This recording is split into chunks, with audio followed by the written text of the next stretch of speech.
Captain Hyan Woo Kim stood on the bridge of the Dawn's Promise, watching the stars drift past the viewport. He had been traveling between Earth and the Galactic Council Station for 3 years now, carrying diplomats and trade agreements back and forth. It was boring work, but someone had to do it. The galaxy was a big place. Humans had learned that 37 years ago, when the Ethran Commonwealth found Earth, the Ethrans were tall, elegant creatures with silver skin and 4 arms. They came in peace, offering humanity a place among the stars. Earth accepted, grateful to join the galactic community. Since then, humans had spread to dozens of worlds. They traded with alien species, shared technology, and made friends across the stars. Everyone seemed to like humans. They were creative, adaptable, and friendly. But nobody thought they were strong. The Galactic Council listed Earth's military as small. 847 ships, mostly frigates and destroyers. Nothing impressive. The Ethran Commonwealth had 300,000 warships. The Vorten Empire had even more. The Kelish hegemony commanded fleets that could darken entire star systems. Humanity's fleet looked like a joke in comparison. Hyan Woo's communicator buzzed. It was Ambassador Tai Yang Li, calling from the council station. Captain, we need you here immediately. Emergency session. Hyan Woo felt his stomach tighten. Emergency sessions were rare. What happened? The Vortens attacked one of our colonies. New Jeju. They're demanding surrender. The bridge went silent. Every crew member had heard. New Jeju was home to 4 million people. Farmers, mostly. Families who had left Earth for a fresh start. I'm changing course now, Hyan Woo said. He cut the connection and turned to his navigator. Get us to Veltara Prime. Maximum speed. The Dawn's Promise jumped into faster-than-light travel, leaving normal space behind in a flash of blue light. On Veltara Prime, the Galactic Council chamber buzzed with activity. Representatives from 70 different species argued and shouted. At the center of it all stood Ambassador Tai Yang, looking calm despite the chaos around him. Dr. Sojin Choi watched from the observation gallery. She was a scientist, not a diplomat, but she understood what was happening. The Vortens had been growing aggressive for years. They violated treaties, annexed neutral zones, and bullied smaller species. The council talked and talked, but never acted.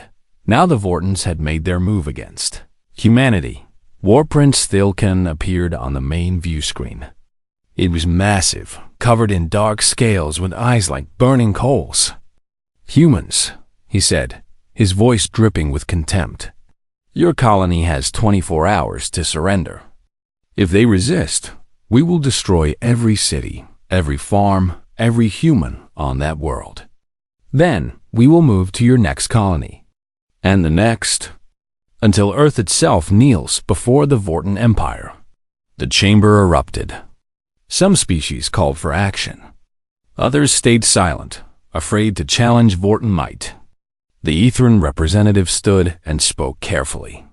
Ambassador Li, the Commonwealth sympathizes with your situation.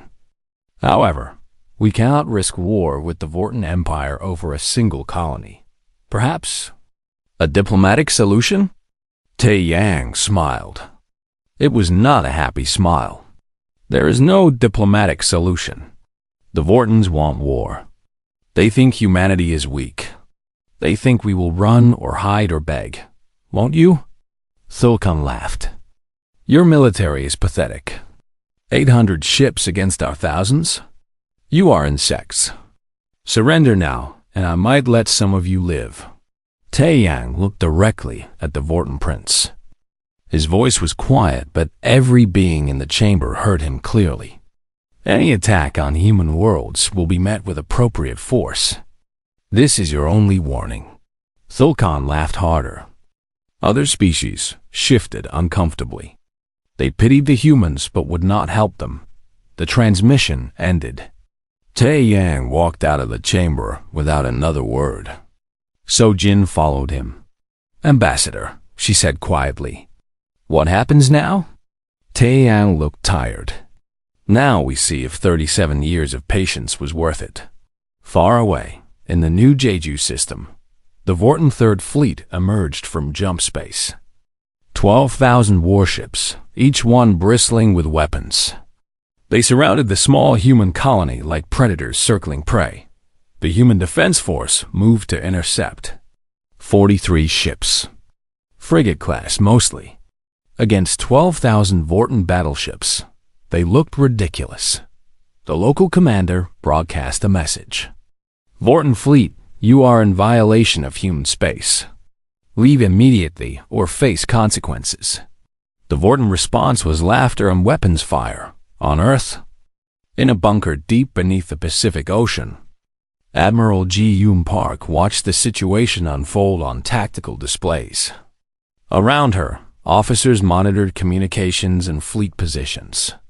This command center was not on any official registry. As far as the galaxy knew, it did not exist. "Admiral," one officer reported, "Vortens have opened fire on the new Jeju Defense Force." Ji-Yoon nodded slowly. She had been waiting for this moment for years. They all had. "Send the activation signal." "Protocol endgame." "Yes, Admiral. Sending now." Across the galaxy, hidden in deep space far from any trade route or inhabited system, humanity's true fleet received the signal. Hundreds of thousands of warships that the galaxy had never seen. Ships built in secret over 3 decades. Powered by technology the aliens had never imagined. The ships began to move at New Jeju. Captain Hyan Woo received an encrypted message on his personal communicator. Just 3 words. Protocol endgame. Standby. He had trained for this. Every human captain had. They all knew the truth. Earth had lied about its military strength. Not a small lie. A massive, galaxy-spanning deception that had lasted almost 4 decades. The 43 human ships at New Jeju dodged the first Vorten salvo. Their shields held easily, which surprised the Vortens. The aliens had expected the human ships to crumble like paper. Instead, the human vessels moved with impossible precision, evading thousands of weapons at once. Not a single shot landed. The Vorten fleet commander was confused. What kind of defensive technology is this? He was about to learn the answer. Space around New Jeju began to ripple. The Vorten sensors screamed warnings. Energy signatures off the scale. Something was coming. Then the first human warship decloaked. It was not a frigate. It was a dreadnought, 1 kilometer long and armed with weapons the Vortens had never seen. Then another appeared. And another. Hundreds. Thousands. The Vorten fleet commander stared at his displays in disbelief. Where there had been 43 small ships, there were now over 4,000 massive warships. A transmission came through on all frequencies. Admiral Ji-Yoon Park's face appeared on every screen in the Vorten fleet. "I am Admiral Park of the United Earth Defense Fleet, the actual defense fleet. You are surrounded by elements of our rapid response groups. This represents approximately 2% of our total military capability. Power down your weapons immediately and prepare to leave human space, or you will be destroyed. You have 1 minute to comply." War Prince Thilkon, watching from his flagship, could not believe what he was seeing. "This is impossible. Humanity has less than 1,000 ships. Humanity has 847 ships assigned to trade and diplomacy," Admiral Park said calmly. "You never asked about our military fleet. You assumed we were weak. You were wrong." 45 seconds. Thilkon's pride would not let him surrender. He had never lost a battle. The Vorten Empire was supreme. Humanity was nothing. "All ships," he roared. "Attack! Destroy them all!" 12,000 Vorten warships opened fire at once. The weapons barrage was enough to crack a planet. The human fleet did not even bother to dodge. Admiral Park sighed. Very well. All ships, weapons free. Make it quick. The human dreadnoughts fired. What happened next would haunt the galaxy for generations. The battle lasted 90 seconds. Vorton plasma torpedoes, powerful enough to melt through 3 meters of reinforced armor, simply vanished before reaching the human ships. Their particle beams scattered harmlessly against shields that should not have existed. Their missile swarms encountered point defense systems, so advanced that not a single warhead got within 1,000 kilometers of its target. Then the human fleet returned fire. The weapons were unlike anything the galaxy had seen. Molecular disruptors tore apart the atomic bonds holding Vorton ships together, turning massive battleships into clouds of constituent atoms in seconds. Kinetic rounds moving at 99% of light speed punched through Vorton armor like it was paper. Energy beams of impossible intensity cut cruisers in half. The worst were the singularity cannons. They created micro-black holes that consumed everything nearby. Entire Vorton squadrons vanished into impossibly small points of darkness before the singularities collapsed. War Prince Thilkon watched his fleet die. Ship after ship went dark on his tactical display. Thousands of vessels, each one a proud symbol of Vorton might, reduced to debris or worse. Shields at maximum. He screamed. Return fire! All weapons! It made no difference. The human weapons bypassed Vorton shields entirely. The technology was so far beyond galactic norms that Vorton defenses might as well have not existed. In 90 seconds, 12,000 Vorton warships became scrap metal floating in space. 3 ships survived. Only 3, and only because Admiral Park specifically ordered them spared. Cease fire, she commanded. The human fleet went silent. Vorton survivors, you will return to your empire. You will tell them exactly what happened here. You will tell them that humanity is done pretending to be weak. Any species that attacks our worlds will face complete military destruction. Now leave?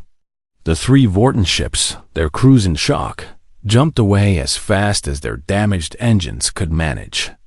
On Veltara Prime, the Galactic Council chamber was silent. Every species representative had watched the battle through observation drones. They had seen humanity's true strength. Ambassador Taiyang stood at the podium. For 37 years, humanity has been part of this community. We have traded honestly. We have shared our knowledge. We have been good neighbors. But we are not defenseless. We never were. The Ethran representative found his voice first. You lied. You told us you had only 800 ships. We told you we had 847 ships assigned to diplomatic, exploration, and trade duties. Taiyang corrected. That was true. You never asked about our military. You assumed we were weak because we did not show our strength. That was your mistake, not our lie. Dr. So-Jin watched from the gallery as species representatives began shouting questions. How many ships did humanity really have? What other weapons did they possess? Why had they hidden this? Taiyang raised his hand for silence. Humanity will now disclose its full military capability to this council. We do this not because we must, but because we choose transparency going forward. What you saw at New Jeju was 2% of our rapid response forces. Our total military fleet numbers 387,000 frontline warships, with another 1 million in reserve. The chamber erupted. Several species representatives fainted. The numbers were staggering. Humanity had a fleet larger than the Ethran Commonwealth and Vorton Empire combined. Impossible. The Kellish hegemony representative hissed. No species could build such a fleet in secret. We had 37 years, Taiyang said. And unlike the established powers, we built our fleet in deep space, far from any trade routes or observation. We also built fast. Very fast. Our shipyards can produce 50,000 new vessels per year. Dr. So-Jin stood and made her way down to the chamber floor. She had been waiting for this moment. "If I may, Ambassador." Tae-yang nodded. So-Jin approached the podium. She was a scientist, and this was her area. "The Galactic Council is confused about how humanity surpassed you technologically," she began. "The answer is simple. You are old civilizations. The Ethrin achieved faster-than-light travel 5,000 years ago. The Vortons, 3,000 years ago. You perfected your technology and then stopped innovating." She brought up a holographic display. "The Treaty of Eternal Peace was signed 2,000 years ago. Since then, military technology has barely changed. Why would it? You had peace. Your fleets were symbols of power, not actual war machines. You stopped researching new weapons because you thought you would never need them. And humanity?" asked the Ethrin representative quietly. "Humanity achieved FDL travel 200 years ago," So-Jin said. "We are infants compared to you. But we compressed our entire technological evolution into those 2 centuries. We had no preconceptions about what was possible or impossible. Our scientists explored areas of physics you abandoned as impractical. Quantum mechanics, exotic matter, artificial singularities. We pursued them all." She changed the display to show Earth's history. "More importantly, humanity understands war. We fought 2 world wars before we even left our planet. We developed nuclear weapons. We came close to destroying ourselves multiple times. We know what military innovation looks like because we never stopped doing it." The chamber was quiet now. Species that had been spacefaring for thousands of years were being lectured by relative newcomers. Captain Haiyan Wu arrived at Veltara Prime and made his way to the council chamber. He had been ordered to serve as military liaison. His ship, the Dawn's Promise, was being reassigned. He would not be carrying diplomats anymore. "Captain Kim," Admiral Park's voice came through his communicator. "Report to the demonstration site. We need to show the Council what humanity is capable of." The demonstration took place in an uninhabited star system 3 days later. Representatives from every major species gathered on observation platforms at a safe distance. Admiral Park stood at the center platform with Captain Haiyan-Woo beside her. "What you saw at New Jeju was conventional warfare," she began. "Human ships versus Vorton ships. Direct combat. Now we will demonstrate our advanced capabilities." She gestured to the empty space ahead. "We have positioned 40 decommissioned Vorton hulks in this system. They are unmanned. We will now demonstrate various weapon systems. The first demonstration was relativistic kinetic weapons. Human ships accelerated small projectiles to 99.9% of light speed. When they hit the Vorton hulks, the impact released energy equivalent to nuclear bombs. The targets simply ceased to exist, converted to plasma by the incredible force. Next came quantum entanglement bombs. The humans placed devices on multiple targets, then triggered them simultaneously from across the system. All targets exploded at exactly the same instant, regardless of distance.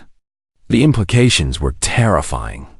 Humanity could strike multiple star systems at once. Then they released nanite swarms. Microscopic machines, trillions of them, that consumed matter and replicated. Within minutes, they had reduced a Vorton battleship to its base elements. The swarm could have continued consuming indefinitely, but the humans recalled it with a signal. The final demonstration was stellar manipulation. A human science vessel approached the system's star and fired a device into it. The star's output increased dramatically, its radiation intensifying. Then another device and the star calmed. "We can trigger supernovas," Admiral Park said quietly. "Or prevent them." We can create artificial wormholes for instant travel across the galaxy. We can manipulate gravity itself. One of the observers, a senior Kellish admiral, spoke up. Why show us this? You could have kept these weapons secret. Because secrets led to the current situation, Park replied. We hid our strength, and the Vortons attacked us. Now we show our strength so no one makes that mistake again. Humanity does not want war.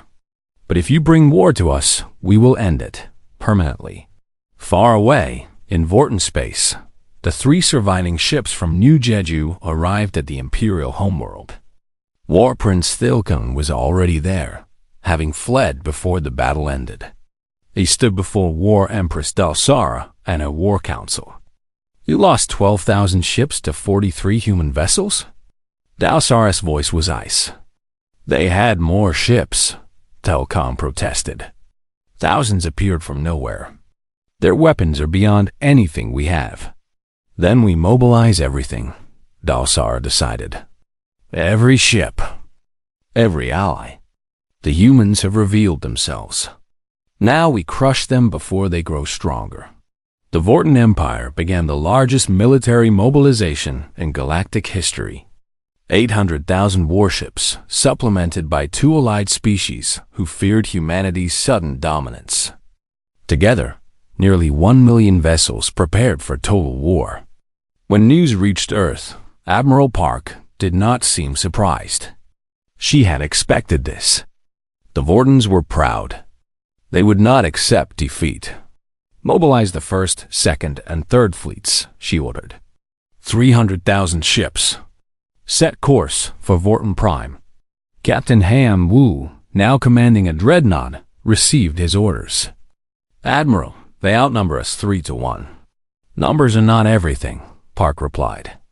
The Vortons are about to learn that lesson. Again. The galaxy watched as humanity's war fleet assembled. 300,000 massive warships, each one more advanced than anything the established powers possessed. They formed up in perfect formation and jumped toward Vorton space. War was coming. The galaxy held its breath.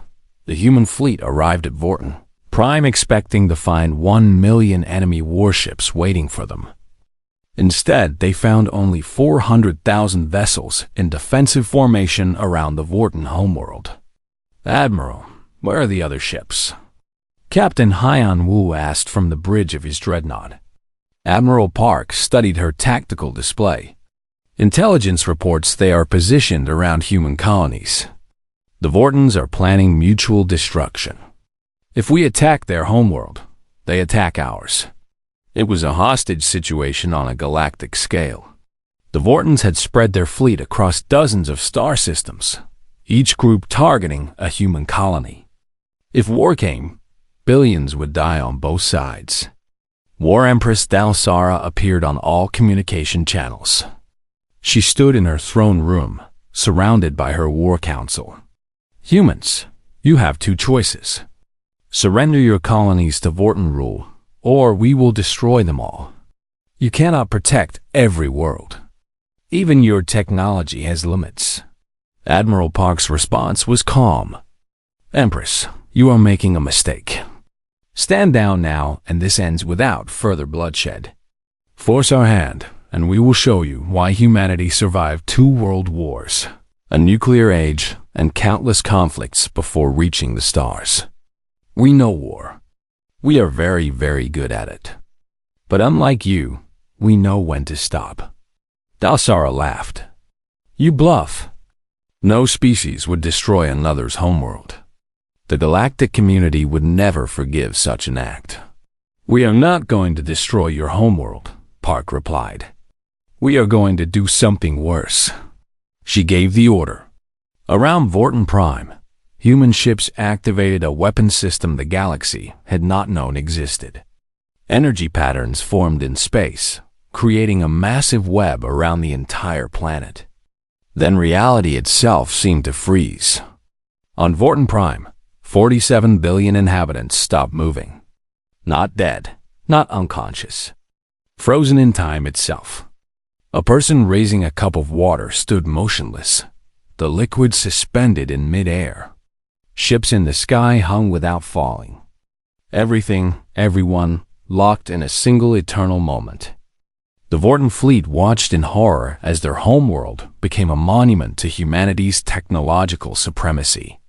A planet-wide stasis field, holding billions of lives in perfect suspension.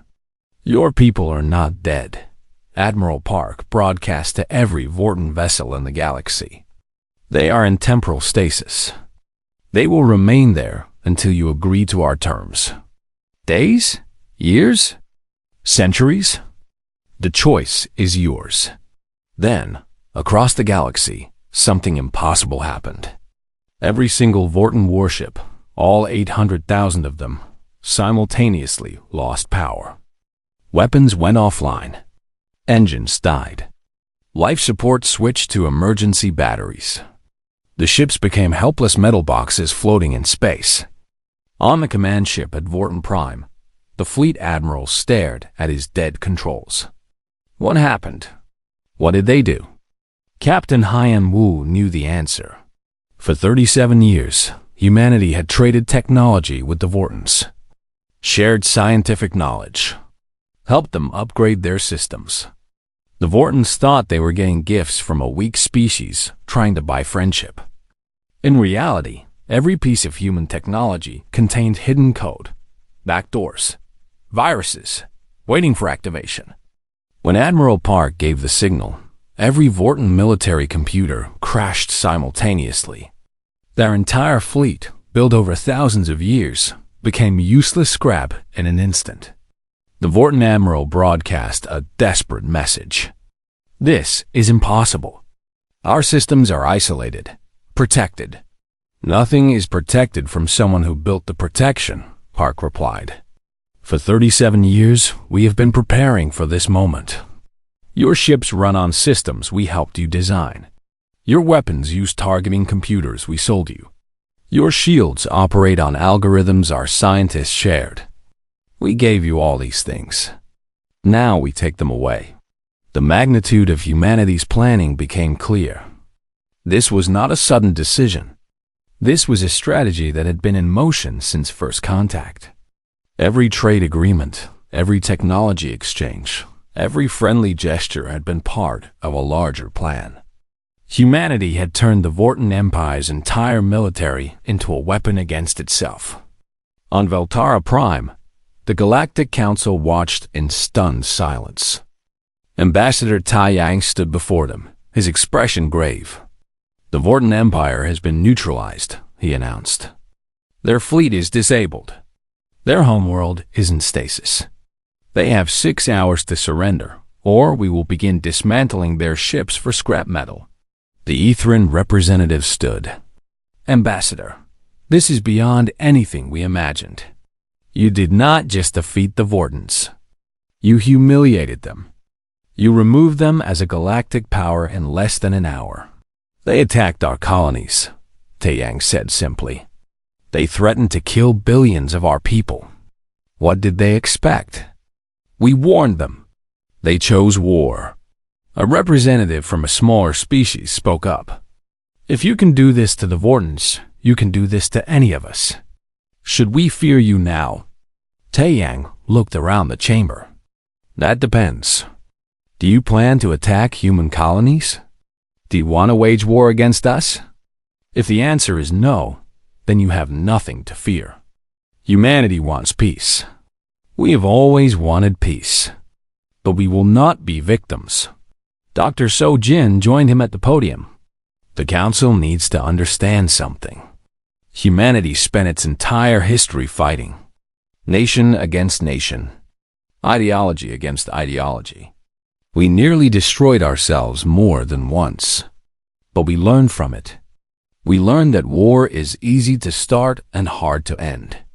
We learned that showing strength early can prevent worse bloodshed later." She pulled up historical records from Earth.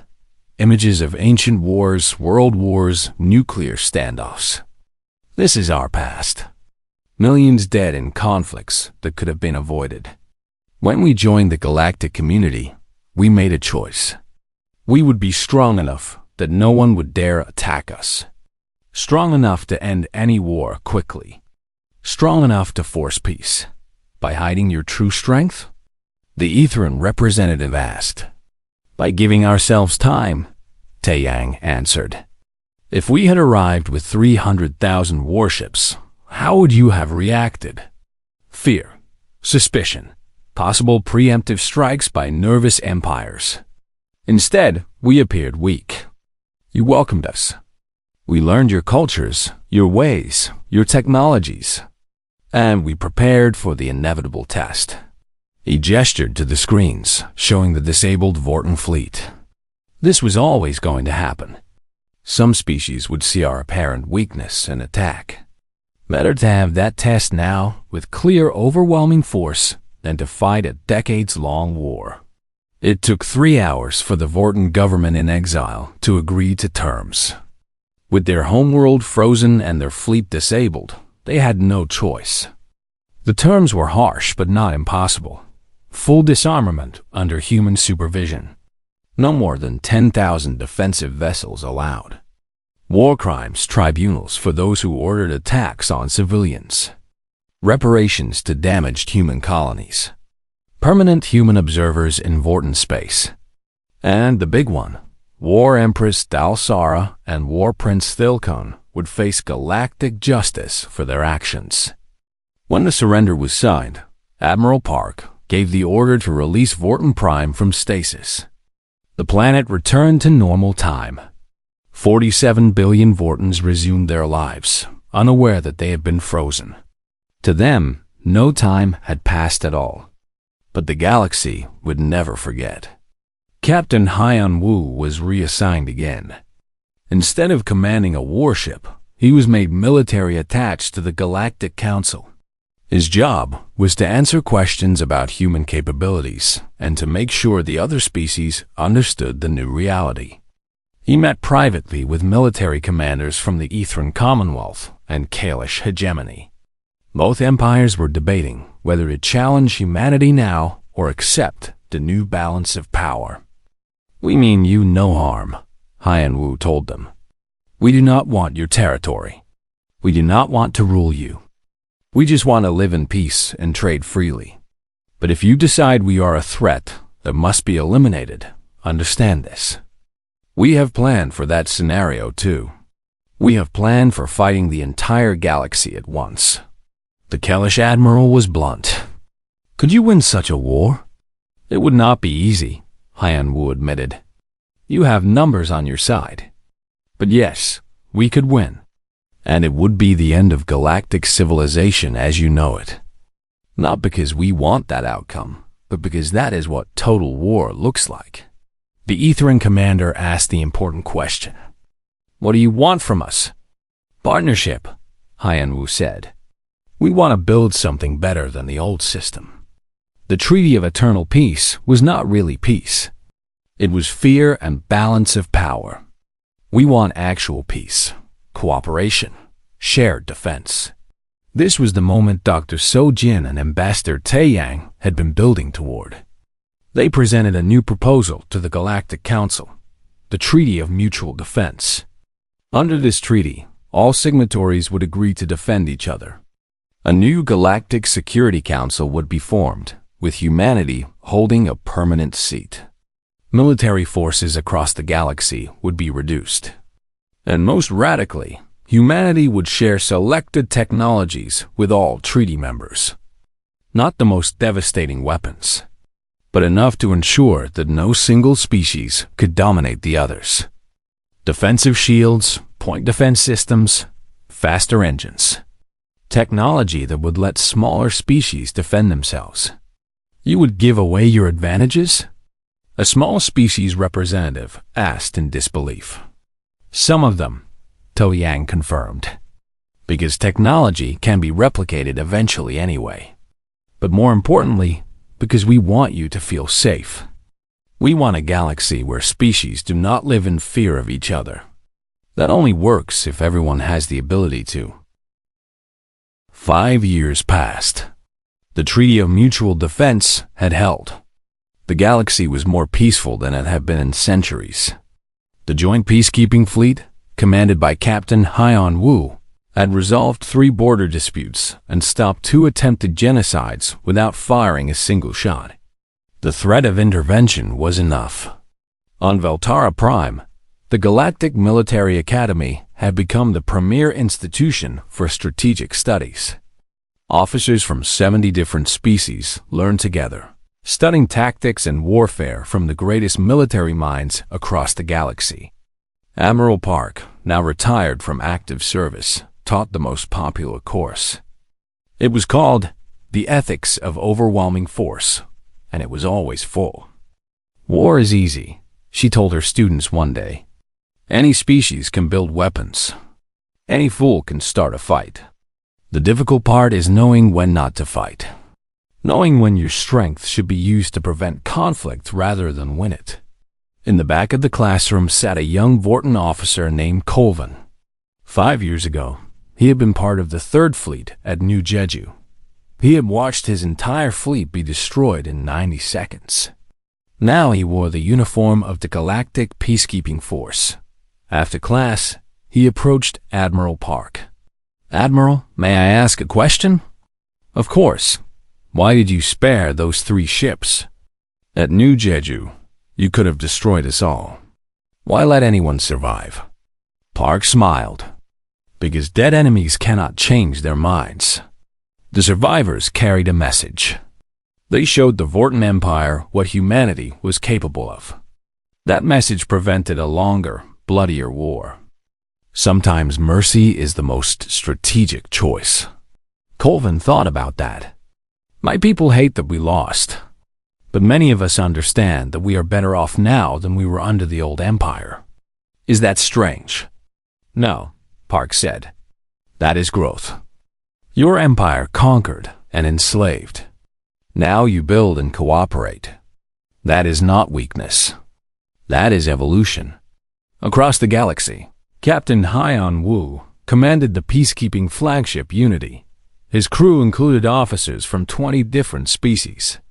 His second-in-command was Colvin's cousin, a former Vorton admiral who had chosen to serve humanity rather than remain in disgrace. The ship was patrolling near the border of Kalish space when an alert came through. Unknown ships had entered a neutral zone near a small colony world. "How many ships?" Haiyan Wu asked. 47 vessels, Captain. They are not broadcasting identification. They are moving toward the colony. Haiyan Wu recognized the signs of a raid. Pirates or slavers, probably. The colony was home to only a few 100,000 people, mostly refugees from various conflicts. Alert the fleet. I want 50 peacekeeping vessels at those coordinates in 10 minutes. And broadcast a warning to the unknown ships. The message went out on all frequencies. Unknown vessels, this is Captain Kim of the Galactic Peacekeeping Force. You are approaching a protected world. State your intentions or leave immediately. The response was hostile. Peacekeeping Force? We are free raiders. We answer to no government. Leave now or be destroyed. Haiyan Wu sighed. Pirates never learned. The peacekeeping fleet arrived in 9 minutes. 50 vessels from a dozen different species, all working together with smooth coordination. The raiders found themselves surrounded. Last chance, Haiyan Wu broadcast. Surrender or face the consequences. The raiders opened fire. It was a mistake. The peacekeeping fleet demonstrated what 5 years of shared training and technology could achieve. Etherian shields merged with human point defense. Kalish kinetic weapons were guided by human targeting systems. Even Vorton officers operated human-designed stealth ships with deadly efficiency. The battle lasted 5 minutes. 47 raider ships became 47 captured vessels. Casualties on the peacekeeping side, 0. Back on Earth, Dr. Sojin worked in her laboratory. She had returned to pure research, leading a project on artificial intelligence rights. Humanity's development of advanced combat AI had created ethical questions the galaxy had never faced. Could an artificial mind be considered alive? Did AI soldiers have rights? If a machine was intelligent enough to question orders, should it be forced to follow them? These were not easy questions, but Sojin believed they were necessary ones. Humanity had created beings of silicon and light that could think and feel. Now they had to decide how to treat them. Her research was interrupted by a news alert. Ambassador Taeyang had been elected Secretary General of the Galactic Council. The first human to hold the position, chosen unanimously despite his role in humanity's initial deception. Sojin smiled. Taeyang had worked tirelessly for this moment. He believed the galaxy could be better, could be more united. Now he would have the chance to prove it. At his inauguration, Taeyang gave a speech that would be remembered for generations. When humanity revealed its true military power, many of you felt betrayed. We had lied about our strength. That deception had a cost, and I will not pretend otherwise. But we lied not to exploit you, but to give ourselves time. Time to learn if we could live among you as equals rather than conquerors or victims. He looked around the chamber, making eye contact with representatives from dozens of worlds. We chose the path of deception over the path of domination. I will not apologize for that choice, but I acknowledge its cost to trust.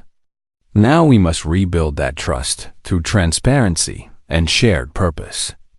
We must build a galaxy where strength protects the weak, where technology serves peace, and where different species can work together toward common goals. The applause was thunderous, but not everyone was happy with the new order. Deep in the shadows of the galaxy, a coalition was forming. They called themselves the Purge. Members included military hardliners from various species, including rogue Vorten admirals who refused to accept their empire's defeat. The Purge had one goal: destroy humanity before it became even more powerful. They believed that human dominance would eventually lead to galactic tyranny. Better to strike now while humanity was still vulnerable. They had been planning for 3 years, gathering weapons from pre-treaty black markets. Old warships, illegal weapons, stolen technology. They had assembled a fleet of 50,000 vessels, hidden across a dozen secret bases. Their target was Earth itself. Destroy humanity's homeworld, and the species would fracture. Without their center of power, the human fleet would lose coordination. The galaxy could return to the old balance. Intelligence reports of the Purge's plan reached the Galactic Security Council 6 months before the planned attack. The council met in emergency session. We should alert Earth and let humanity handle it, one representative suggested. That defeats the purpose of the treaty, another argued. We formed the peacekeeping force for situations exactly like this. If humanity fights alone, we prove that the treaty is meaningless. Captain Hyanwu, attending as military advisor, made a proposal. Let the peacekeeping fleet defend Earth. It will be both a practical test of our alliance and a symbolic statement. Earth is no longer just humanity's homeworld. It is a capital of galactic civilization. The vote was unanimous. The peacekeeping fleet would defend Earth. Preparations began immediately. Every species contributed ships. The Etherian Commonwealth sent its elite guard. The Kelish hegemony contributed a quarter of its fleet. Even reformed Vorten forces volunteered to defend the world of their former enemies. In total, 100,000 peacekeeping vessels assembled near Earth. They came from 40 different species, unified by a common purpose. When the Purge emerged from jump space, expecting to face human defenses, they found something else entirely.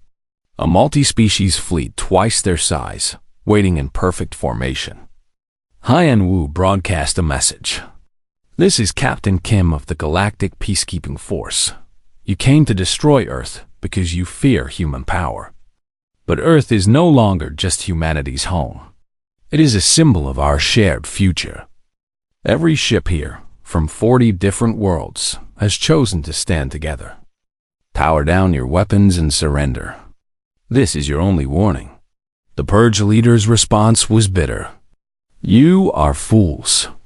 You defend the species that will enslave you all.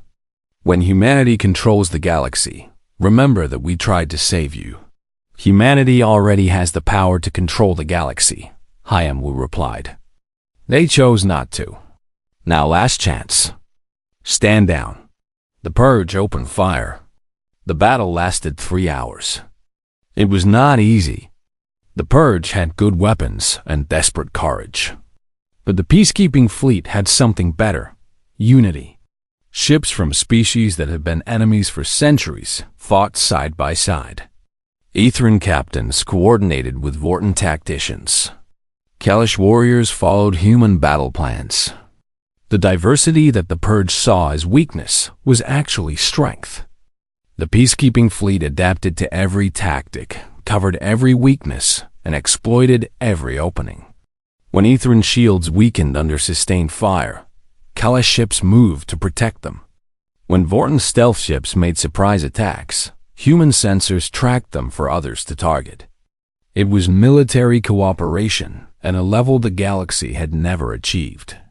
By the end, 80% of the Purge fleet was captured intact. Only a few ships were destroyed, and those only because they refused to surrender. Peacekeeping casualties totaled 11 ships and 3,000 personnel from various species. On the bridge of the Unity, HFY stood beside his second-in-command, the Vorten officer who had once sworn to destroy Earth. Together, they watched the last enemy ship surrender. 5 years ago, I would have died to destroy Earth, the Vorten said quietly. The trial of the Purge leaders became the most watched event in galactic history. Billions across hundreds of worlds tuned in to watch as those who had tried to destroy Earth faced justice. The prosecutors wanted execution. It seemed fitting. The Purge had planned genocide, attempted murder of billions, and violated every principle of the treaty. But humanity argued for something different. Ambassador Taiyang, now Secretary General, spoke at the trial. These beings tried to kill our people. They attacked our homeworld. Every instinct demands vengeance. But vengeance is not justice. Justice asks what serves the greater good. He looked at the accused. Military officers from a dozen species, all of them convinced they were protecting the galaxy from human tyranny. You feared us, Taiyang said. You believed humanity would become what you tried to prevent. But what if you were wrong? What if we showed you that strength can serve peace? What if rehabilitation is possible? The sentences were severe but not capital. Life imprisonment for the leaders, with mandatory rehabilitation programs. Lesser members of the Purge received shorter terms and were required to serve in peacekeeping forces after release. Some people thought humanity was being soft. Others understood the strategy. Dead martyrs inspire movements. Reformed enemies prove that change is possible. 5 years later, several former Purge members were serving in the peacekeeping fleet. They had seen firsthand that humanity used its power to protect, not to conquer. The example was powerful. On Earth, preparations were underway for a memorial ceremony. 10 years had passed since the Vorten attack on New Jeju. A decade since humanity revealed its true strength to the galaxy.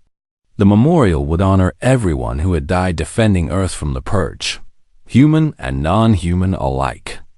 Admiral Park, now 70 years old but still sharp, was brought out of retirement to give the dedication speech. She stood before the massive monument, a wall of names from 40 different worlds. When humanity revealed its true military power, the galaxy fell silent. She began. They fell silent in fear, in awe, in anger. But today, we stand in a different kind of silence. The silence of shared remembrance. She gestured to the wall of names. These names represent 40 worlds. Humans died here. So did Ethrans, Kalash, reformed Vortens. Even former enemies stood together to protect this world. Not because they had to, but because they chose to. A young child in the audience, barely 5 years old, tugged on her mother's sleeve. "Mama, why did they help us?" The mother, a survivor of the Purge attack, smiled through her tears. "Because they learned what your grandparents' generation taught them. That strength without purpose is tyranny, but strength in service of peace is civilization's highest achievement." Admiral Park continued. "Humanity was strong enough to defeat you all. The Etherian Commonwealth, the Kellish hegemony, the Vorten Empire at its height. We had the weapons, the ships, the strategy. We could have conquered the galaxy. Instead, we chose to protect it." She paused, letting the weight of those words settle. "And you, our friends from the stars, proved strong enough to do the same for us. That is the legacy we build together. Not domination, protection. Not conquest, cooperation. Not empire, partnership." The crowd stood in silence for a full minute. Then applause, starting small but building until it echoed across the memorial grounds. That evening, as the ceremony ended, Dr. Sojin received a transmission on her personal communicator. It was a signal from deep space, from a region no one had explored. A first contact signal from a species previously unknown to galactic civilization. She smiled and forwarded the message to Secretary General Taeyang with a note. "Your call, but I suggest we tell them about our fleet from the beginning this time. We learned that honesty might cost us in the short term, but it builds something better in the long run." Taeyang read the message in his office on Voltara Prime. He thought for a long moment, remembering the 37 years of deception, the war with the Vortens, the formation of the treaty. All the pain and growth that had come from that initial choice to hide humanity's strength. Then he drafted a response to the new species. "Greetings from the Galactic Council. We are a coalition of 73 civilizations dedicated to mutual peace and prosperity. I am Taeyang Li, a human, and I serve as Secretary General." He paused, choosing his next words carefully. 30 years ago, humanity made a mistake. We joined this community and hid our true military capability. We did so because we feared how you would react to our strength. That deception led to war and cost lives. We have learned from that mistake. So let me be clear about who we are and what we can do. Humanity commands the largest military fleet in the galaxy. 387,000 warships, with technology that surpasses most established powers. We have weapons that can destroy planets, freeze time, and manipulate stars themselves. I tell you this not to threaten, but to be transparent. You deserve to know what you are joining. But also know this. Humanity has used that overwhelming force exactly twice in 30 years. Once to defend our colonies, once to defend our allies. We have never used it for conquest. We have never used it for expansion. The galaxy fell silent when we revealed our power. They feared what we might become. Instead, we became protectors. We shared our technology. We built alliances. We created a system where strength serves peace rather than domination. If you wish to join us, you will join as equals. Not subjects. Not vassals. Partners in building a better galaxy. We will be honest with you about our capabilities and our intentions. We ask only that you be honest with us in return. The choice is yours. Take time to consider. Study our history. Talk to the other species who are part of this alliance. Then decide if this is the future you want. Whatever you choose, we wish you well." He signed the message and sent it. Then he sat back in his chair, wondering what the new species would decide. 3 months later, the response came. The new species, who called themselves the Merendi, sent a delegation to Voltara Prime. Their lead diplomat was a being named Talesh, who looked like a crystalline sculpture brought to life. "We have studied your history. Talesh said at their first meeting. We have spoken with the Etherans, the Kellish, even the Vortons. We understand what you did and why you did it. Taeyang waited, unsure what was coming. We find your honesty refreshing, Talesh continued. In our region of space, powerful species hide their intentions behind pleasant words. You told us directly what you are capable of. You warned us of your strength. That takes courage. All foolishness, Taeyang said with a slight smile. Perhaps both, Talesh agreed. But we appreciate it nonetheless. The Merendi wish to join your alliance. We bring 17 colony worlds and a defensive fleet of 10,000 ships. Not much compared to your forces, but we offer them freely. Taeyang stood and extended his hand in the human gesture of greeting. Then welcome to the Galactic Council. Welcome to the Treaty of Mutual Defense. Welcome to a galaxy where strength protects rather than conquers. The Merendi joined, becoming the 74th member species. On the peacekeeping flagship Unity, Captain Hyanwu received new orders. The Merendi had asked for a joint patrol of their borders. They wanted to see how the multi-species fleet operated. Set course for Merendi space, he told his crew, and send a message to the diplomatic corps. Tell them we are going to make some new friends. His Vorton second-in-command smiled. 10 years ago, if someone had told me I would serve under a human captain, defending alien worlds I had never heard of, I would have called them insane. And now? Hyanwu asked. Now I cannot imagine doing anything else. This is what we were meant to be. Not conquerors, protectors. Dr. So-Jin, watching the developments from her laboratory on Earth, felt a sense of satisfaction. The galaxy had changed. Not perfectly, not completely. There were still conflicts, still tensions, still species who refused to join the treaty. But it was better. Measurably, demonstrably better. Admiral Park had been right. Strength without purpose was tyranny. But strength in service of peace was civilization's highest achievement. Humanity had shown the galaxy its true military power. Ships that could crack planets. Weapons that could freeze time. Technology that could manipulate the very fabric of space itself. The galaxy had fallen silent in fear. But humanity had used that silence to speak. Not words of conquest, but words of cooperation. Not threats of domination, but offers of protection. And slowly, species by species, world by world, the galaxy had answered. Not with submission, with partnership. The old empires, the ancient powers, the species who had ruled for thousands of years, all of them learned a lesson from relative newcomers. Power was not measured in ships or weapons. It was measured in what you did with them. Humanity could have conquered the galaxy. Instead, they protected it. That choice, more than any weapon or fleet, was what made them truly powerful. And the galaxy, which had fallen silent in fear, now spoke with voices of cooperation, alliance, and shared purpose. The future was not perfect. There would be new conflicts, new challenges, new species to welcome or defend against.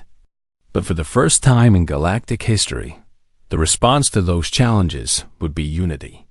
74 species, billions of beings, trillions,